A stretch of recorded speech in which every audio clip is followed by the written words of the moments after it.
сіздермен. Мен Исатай Мөлдір, Көшкентал орта мектебі, мектепке дейінгі шағын орталығы мен коммуналдық мемлекеттік мекемесінің 8-ші сынып оқушысымын.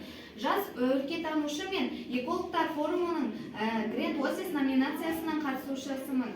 Бүгінгі таңдағы менің қорғайын деп отырған макетім және де оның тақырыбы менің арманымдағы мектеп. Яғни мен осы біз макет жасау барысында мен осы өзімнің қалағанымдағы, арманымдағы мектепті осы макетке түсірдім.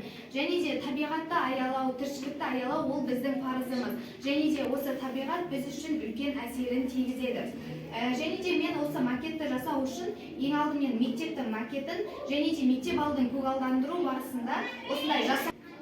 Және де бұл гүлдер бізге таза ауа сыйлайды, және де мектебіміздің алдына өте әсем бұл көрініп тұрады. Және де осы көріп тұрғандарыңыздай біздің мектебіміздің төбесінде, яғни шатырында осындай баламалы күн энергиясы, яғни күн батареялары орнатылған. Яғни бұл күннен батарея алып мектебіміздің бір қажеттілігіне жарау үшін осы баламалы күн энергиясын отырғыздым. Және де мына біреу мектебіміздің алдында тұрған арнайы оқушылардың отыратын орыны. Яғни бұл оқушылар жаз кезінде, ыстық болған кезде, көлеңке іздеген кезде осы жерге келіп отырып демалады.